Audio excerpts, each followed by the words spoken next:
The ultimate goal for every drag racer is 0.00. No one will ever get there, obviously, but it's one of those halfway to the wall things. You keep going better and better and better. I'm from Newmarket, Alabama. I lived in and around that area about all my life. Don't worry about what the guy in the other lane's doing. If you think about that stuff, you're going to screw up.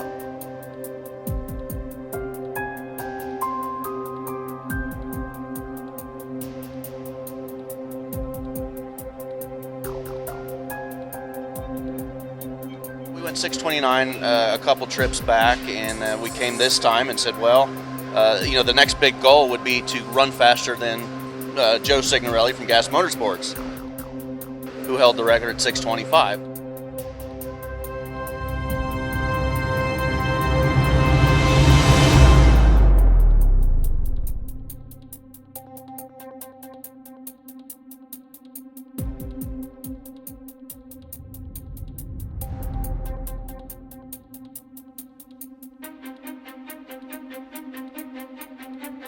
So drag racing is not just 400 meters and that's it. It takes a lot of preparation.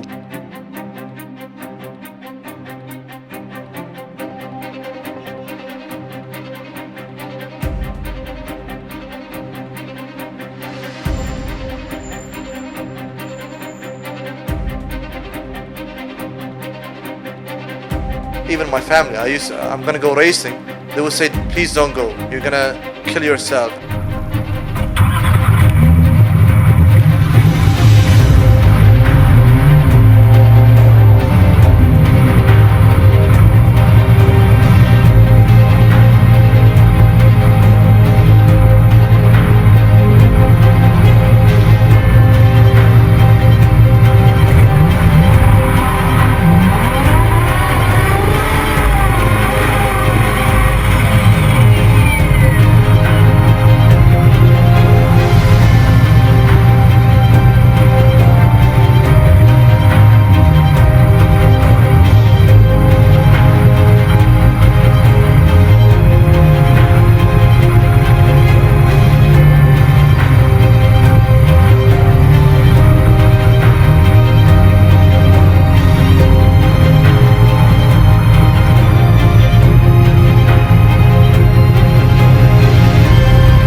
This car started everything.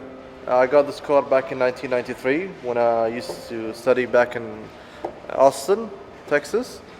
I got the car like any other student, getting a car for transportation. But then in 1994, I've decided to ship this car back to Bahrain. And when I got it here, the racing scene started. So I started modifying the car. I was one of the first guys in the Middle East to modify a Supra with a huge power. Back then it was nearly about 800 horsepower. I used to race I used to do street racing, which I'm against right now, but I was young and I used to do that. I used to enjoy doing that. And this is what started everything. But here when I bought the car originally, was the car back in 2004. He used to hold the record for the fastest Supra back in 2004. And here when I got the car in 2006 at BIC, and I was running the car, I was competitive, but I wasn't the fastest back then. Yeah. And from 2006 until now, see, we have we're progressing, and we've achieved what we achieved today. Brahim works very hard in car preparation, and he's always updating his cars with all the latest parts to make him go faster. You see him in drag racing events, in every event, trying hard with both his cars, with mechanics, with drivers, and so on. So basically, what Brahim is doing, others are not, is he's always up to date with the latest parts. You have to keep in mind there's a lot of things that's involved in all of this. The engine tuner, the engine builder, the suspension, the car, the mechanics, and also the driver as well. So drag racing is not just 400 meters and that's it. It takes a lot of preparation just to go, that 6.2 or 7.1 or 7.2 seconds down the quarter mile. Last time we were here, we really struggled with the car, so we came a day early and tested, and everything we had thought would work did. So we went 6:29 a couple trips back, and we came this time and said, well, the next big goal would be to run faster than at 6:25. See if we can make this Outlaw car a little bit quicker than it's been in the past. Maybe if we're lucky, we can make it the quickest one in the world. When I first came here, we were working on the IRS car. It was gray.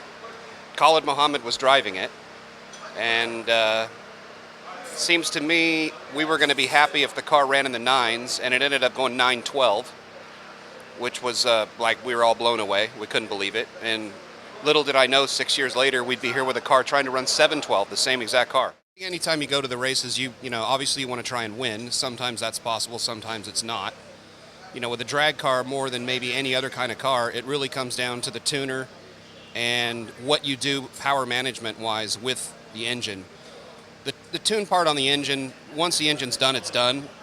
The tuning part comes into trying to use the available power that the engine can make versus how much power you can get through the tire on the track. And the track conditions change even if the car doesn't, and you have to try and match those. This car, my job's pretty easy. The speed part comes from me. The ET part comes from Eric. I've been doing some sort of racing just about all my life, so it's been, this is just another part of it, another stage of it. This is my second season with them, and this is top notch. It's unbelievable. I try to go home and tell people about this, and I just can't describe how it is over here. It's very nice. Once you go in the starting line and see the fans and see the lights, the board, looking at the finish line, the number shows up, you forget about everything what happened.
Very interesting how quickly you get jaded in this sport. And what I mean by that is this car at the last race made its second quickest run ever, 7:18, and first time over 200 for a car that's not got a clutch in it. And we were excited about that. And last night the car ran 7:24. 2 races ago we would have killed all of our mothers to see a 7:24. We see a 7:24 last night, everyone just turns around and walks off the starting line. I mean, it's instant gratification when you run quicker than you've ever gone before, or you set a new record, or you do something amazing. And as soon as you don't do it anymore, it becomes extremely boring.